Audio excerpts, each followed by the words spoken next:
Hello students, we are studying the 8th chapter of Math 2 Trigonometry. आधीच्या व्हिडिओमध्ये तुम्ही practice set 8.1 आता व्यवस्थित सोडवलेला असेल.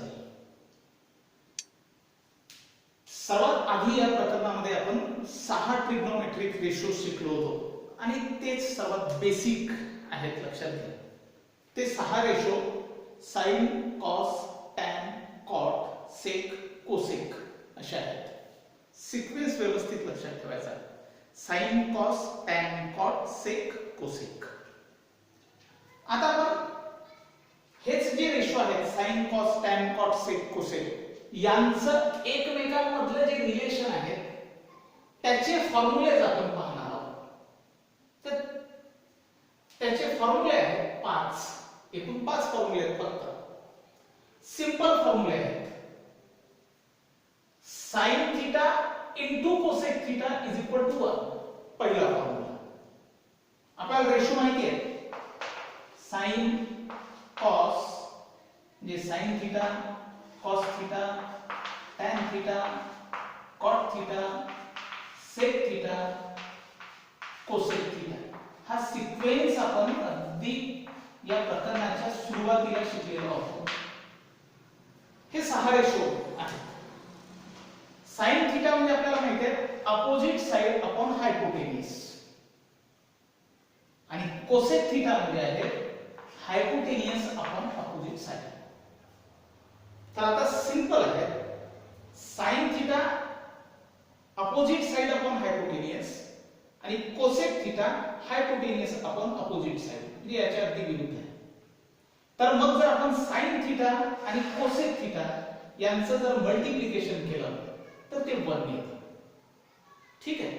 म्हणून sin theta into cosec theta ते कसं 1 येते हे आपण नंतर पाहू. पहिल्यांदा फॉर्म्युला लक्षात घेऊ. sin theta into cosec theta म्हणजे sin theta into cosec theta 1 होतं. तसंच cos चा रेसिप्रोकल हा सेक आहे. म्हणजे cos ला सुद्धा असं उलट केलं न्यूमरेटरचं डिनॉमिनेटरला, डिनॉमिनेटरचं न्यूमरेटरला तर सेक बनतो. म्हणून cos theta into sec theta हा इज इक्वल टू आल्सो 1. हा दुसरा फॉर्म्युला आहे. तिसरा tan चा रेसिप्रोकल cot आहे म्हणून tan theta into cot theta is equal to 1. ठीक आहे. अतिशय सिंपल पहिले 3 फॉर्म्युले आहेत.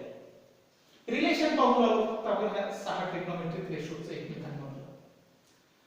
चौथा फॉर्म्युला आहे जसं आता sin थीटा आणि कोसेक थीटाचं मल्टिप्लिकेशन केलं. आता आपण sin थीटा आणि cos थीटाची जर डिव्हिजन केली sin theta upon cos theta तर आपल्याला tan थीटा मिळतं. sin ची आणि cos ची डिव्हिजन केली तर tan मिळतं.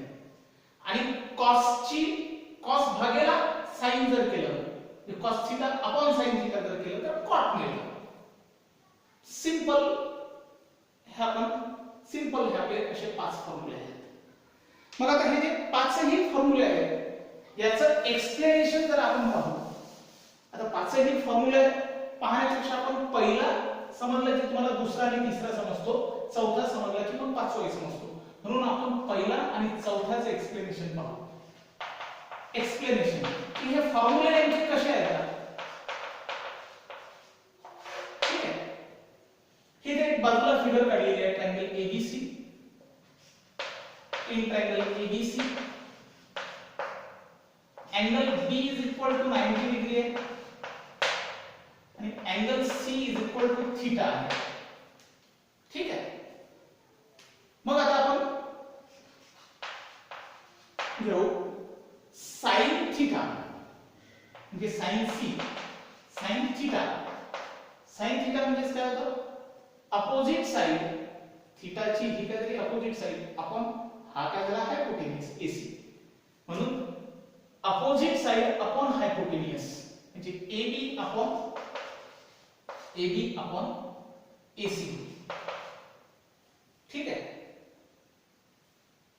याला आपण इक्वेशन नंबर 1 घेऊ आणि त्यानंतर आता आपण घेऊ cosec theta. Cosec theta is equal to cosec theta म्हणजे काय होईल थीटा आणि कोसेक हा रेशो आपल्याला काय सांगतो हायपोटेन्यूज अपॉन अपोजिट साइड. हायपोटेन्यूज आहे AC अपॉन अपोजिट साइड आहे AB. बरोबर. त्याला देऊ आपण इक्वेशन नंबर 2. एक करू आपण, हे पहिले इक्वेशन आहे, हे दुसरे इक्वेशन आहे. पहिल्या इक्वेशनची दुसऱ्या इक्वेशन सोबत मल्टिप्लिकेशन करू, म्हणजे काय म्हणू आपण, multiplying equation 1 and 2. Multiplying equation 1 and 2 दोन्ही इक्वेशनचं मल्टिप्लिकेशन करू. मग मल्टिप्लिकेशन करत असताना कसं करत असतो आपण, left hand side into left hand side is equal to right hand side into right hand side. म्हणजे काय होईल, sin theta into cosec theta is equal to sin theta into cosec theta is equal to AB upon AC into AC upon AB is equal to, आपल्याला माहिती आहे multiplication करत असताना हे आपण कॅन्सल करू शकतो. AB कॅन्सल, AC कॅन्सल, मग काय झालं, फक्त 1 अपॉन 2. म्हणून आपल्याला काय मिळतं, sin theta into cosec theta is equal to 1. अशा पद्धतीने हा पहिला फॉर्म्युला आपल्याला सहज मिळतो. म्हणजे कुठलाही जर एक नंबर घेतला, फ्रॅक्शन घेतला, त्याच्याच रेसिप्रोकल सोबत जर मल्टिप्लिकेशन केलं तर ते 1 येतं. कुठलाही नंबर घेऊ आपण, समजा नंबर घेऊ 5/7, हा फ्रॅक्शन आहे, याचा रेसिप्रोकल काय होईल 5/7 चा 7/5. याचा गुणाकार करायचा, हा ओरिजिनल नंबर आणि ओरिजिनलचा हा रेसिप्रोकल, ह्या याचा गुणाकार करा, काय होईल 5 into 7 अपॉन 7 into 5. 7×5 35 भागेला 5×7 सुद्धा 35, बरोबर आपल्याला काय मिळतं, 1च मिळतं. म्हणजे कुठलाही एक फ्रॅक्शन आणि त्याचा रेसिप्रोकल याचं मल्टिप्लिकेशन नेहमी 1 येतं. आणि आपल्याला माहिती आहे sin थीटा चा रेसिप्रोकल हा कोसेक थीटा आहे, त्यामुळे त्याचं सुद्धा मल्टिप्लिकेशन काही 1 येईल. तसंच cos थीटाचा रेसिप्रोकल sec थीटा आहे, त्यामुळे दोघांचे मल्टिप्लिकेशन 1 येईल. tan थीटाचा रेसिप्रोकल cot थीटा आहे, म्हणून त्याचे मल्टिप्लिकेशन 1 येईल. आता पहिल्या फॉर्म्युल्याचं आपण एक्सप्लेनेशन दिलं, दुसऱ्या तिसऱ्याचं सहज मिळतं, चौथ्याचं पाहू आपण. नाव sin थीटा म्हणजे आपल्याला माहिती आहे, फिगर वरूनच लिहू, sin थीटा म्हणजेच काय होतं, opposite side upon hypotenuse, AB upon AC, AB upon AC. cos theta म्हणजेच काय होतं, cos थीटा म्हणजेच थीटा हा cos theta adjacent side upon hypotenuse, म्हणजे BC upon AC, BC upon AC. ठीक आहे, दोघांचे आपण काय करू, डिव्हिजन करू. Now sin theta upon cos theta बरोबर काय होईल, AB upon AC divided by BC upon AC. आपल्याला माहिती आहे याचं डिव्हिजनला असणारे AC हे काय होईल, कॅन्सल होईल. मग काय राहतं, फक्त AB अपॉन BC राहतं. आणि AB अपॉन BC म्हणजेच काय होतं, tan थीटा. tan थीटा म्हणजे काय होतं, opposite side upon adjacent side. AB upon BC आणि AB अपॉन BC म्हणजेच काय होतं, tan थीटा. म्हणून आपण इथे काय लिहू, tan थीटा. या पद्धतीने आपल्याला sin theta upon cos theta is equal to काय मिळतं, अंतिमतः आपल्याला मिळतं tan थीटा. या पद्धतीने हा सुद्धा फॉर्म्युला आपण एक्सप्लेन केला. हा जर एक्सप्लेन केला तर हा सुद्धा फॉर्म्युला आपल्याला एक्सप्लेन सहज करता येतो. या पद्धतीने हे पाचही फॉर्म्युले तुम्हाला लक्षात ठेवायचे रिलेशनचे. यानंतरचे आपण फॉर्म्युले पाहू कॉम्प्लिमेंटरी अँगलचे. कॉम्प्लिमेंटरी अँगलचे फॉर्म्युले सुद्धा अतिशय सोपे आहेत. आता कॉम्प्लिमेंटरी अँगल म्हणजे माहिती आपल्याला असलं पाहिजे, ज्या दोन अँगलच्या मापाची बेरीज 90 डिग्री होते अशा अँगलला आपण काय म्हणत असतो, कॉम्प्लिमेंटरी अँगल. आता हा ट्रायंगल आपल्याला माहिती आहे, हा राईट अँगल ट्रायंगल आहे. राईट अँगल ट्रायंगल मध्ये तीनही अँगलच्या मापाची बेरीज किती होईल, 180 डिग्री. म्हणजे angle P plus angle Q plus angle R is equal to 180 degree. तीनही अँगलच्या मापाची बेरीज 180 डिग्री होते. पैकी अँगल Q चा माप हे काय आहे, 90 plus angle R is equal to 180. Angle Q चा माप 90 आहे, मग राहिलं काय 90 प्लस हे 90 जे आहे इथे राहील angle P plus angle R. Angle P आणि अँगल R जसेच्या तसे आणि 180 मायनस 90 म्हणजे angle P plus angle R is equal to काय होतं, 90. म्हणजे अँगल P आणि अँगल R दोन्ही अँगलच्या मापाची बेरीज काय होईल, 90 होते. ज्या दोन अँगलच्या मापाची बेरीज 90 होते त्या दोन अँगल एकमेकांचे कोणते अँगल असतात, कॉम्प्लिमेंटरी अँगल असतात. एक अँगल जर 20 चा असेल तर दुसरा अँगल 70 चा असेल. 20 + 70 90. एक अँगल 30 चा असेल तर दुसरा अँगल 60 चा असेल. 30 + 60 90. एक अँगल 40 चा असेल तर दुसरा अँगल 50 चा असेल. 40 + 50 90.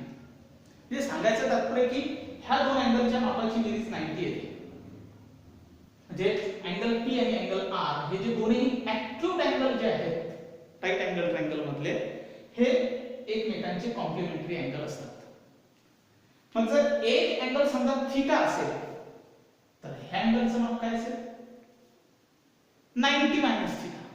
काय असेल, 90 मायनस थीटा. ह्या अँगलचं माप थीटा. म्हणजे आपण एक काम करू, थीटा म्हणजे समजा 30 डिग्री आहे तर ह्या अँगलचं माप काय येईल, 90 तून थीटा. थीटा म्हणजे 30 डिग्री. तर 90 तून 30 डिग्री जर मायनस केले तर काय राहतं, 60. म्हणजे हा अँगल 30 चा तर हा अँगल 60 चा. 30 + 60 90. म्हणून एक जर अँगल थीटा असेल तर दुसरा अँगल 90 मायनस थीटा असेल. म्हणून थीटा आणि 90 मायनस थीटा हे एकमेकांचे कॉम्प्लिमेंटरी अँगल आहेत. दोन्ही अँगलच्या मापाची बेरीज ही 90 डिग्री होते. मग त्यावर आधारित फॉर्म्युले आहेत. हे सुद्धा अतिशय सोपे फॉर्म्युले आहेत आणि 6 फॉर्म्युले आहेत. यामधला एक जरी फॉर्म्युला आपण एक्सप्लेन करून दिला तर तुम्हाला बाकीचे फॉर्म्युले सहज लक्षात येतात. पहिला फॉर्म्युला पाहू. आपल्याला माहिती आहे इन ट्रायंगल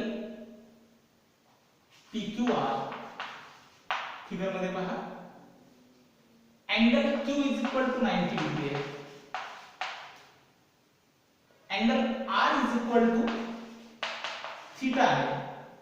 तर अँगल P बरोबर काय होईल, 90 मायनस थीटा. 90 minus theta. ठीक आहे. हा अँगल थीटा आहे, 90 आहे. हा अँगल थीटा आहे तर हा असेल 90 मायनस थीटा. कारण थीटा आणि 90 मायनस थीटा एकमेकांचे कॉम्प्लिमेंटरी अँगल आहेत. मग आता एक्सप्लेनेशन करू. आपण घेऊ सुरुवातीला sin 90 मायनस थीटा. 90 मायनस थीटाला काही घाबरून जायचं नाही. 90 मायनस थीटा म्हणजे काहीतरी माप आहेत बस. sin 90 मायनस थीटा म्हणजे हा अँगलचा आपण विचार करू.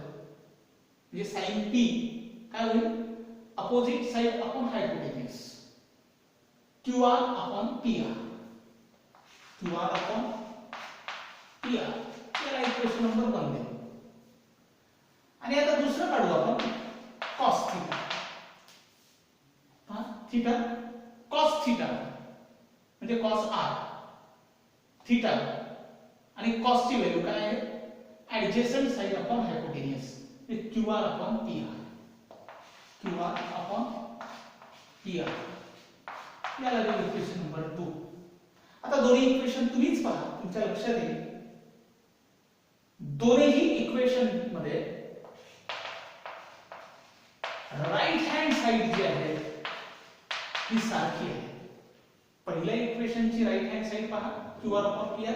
दुसऱ्या इक्वेशनची राईट हँड साइड पहा Q R upon P R. Right hand side जर इक्वल आहे तर दोन्ही इक्वेशनची लेफ्ट हँड साइड सुद्धा काय असेल इक्वल असेल. म्हणजे sin 90 मायनस थीटा बरोबर काय होईल cos थीटा. अशा पद्धतीने हा पहिला फॉर्म्युला आपण एक्सप्लेन केला आहे. पहिला फॉर्म्युला आपण एक्सप्लेन केला sin 90 minus theta is equal to cos theta. तर मग जर पहिला फॉर्म्युला एक्सप्लेन केला तर बाकीचे फॉर्म्युले सुद्धा याच पद्धतीने एक्सप्लेन करता येतात. आता प्रश्न आहे की हे फॉर्म्युले लक्षात कसे ठेवायचे. तर 6 रेशो आपल्याला माहिती आहे sin theta cos theta tan theta cot theta sec theta cosec theta. 6 ratio आहेत. सिक्वेन्स व्यवस्थित लक्षात ठेवा. sin cos tan cot sec cosec. Simple लक्षात ठेवा. sin 90 मायनस थीटा म्हणजे cos theta. sin 90 minus theta म्हणजे cos थीटा आणि cos 90 minus theta म्हणजे आपण थीटा इथे काढून घेऊ. एवढंच ठेवू. sin 90 मायनस थीटा म्हणजे cos थीटा आणि cos 90 मायनस थीटा म्हणजे sin थीटा. दोन फॉर्म्युला आपले पॅक झाले. समजले? असे लक्षात ठेवायचे. दुसरा आणि तिसरा आणि चौथा कसा लक्षात ठेवायचा. tan 90 मायनस थीटा म्हणजे cot थीटा आणि cot 90 मायनस थीटा म्हणजे tan थीटा. चौथा फॉर्म्युला. पाचवा आणि सहावा कसा लक्षात ठेवायचा. sec 90 मायनस थीटा म्हणजे cosec theta. cosec 90 minus theta म्हणजे sec थीटा. विषय सिंपल लक्षात राहतात. या पद्धतीने फॉर्म्युला आणि एक्सप्लेनेशन लिहा. इकडे सुद्धा हे लिहून घ्या आणि हे फॉर्म्युले पाठ करायचे आहेत जे सहज पाठ होतात. मी तुम्हाला दोनही हे 5 फॉर्म्युले कसे लक्षात ठेवायचे 6 कसे लक्षात ठेवायचे हे सांगितलेलं आहे. ते लक्षात ठेवा आणि हा भाग लिहून घ्या. अगदी सुरुवातीला जे आपण बेसिक फॉर्म्युले शिकलो ते 6, हे 5 आणि हे 6 हे एकूण फॉर्म्युले झाले आहेत आपले 17 फॉर्म्युले. त्यापैकी सर्वात महत्त्वाचे जे सर्वात सुरुवातीला आपण शिकलेले 6 फॉर्म्युले आहेत ते सर्वात महत्त्वाचे. ठीक आहे.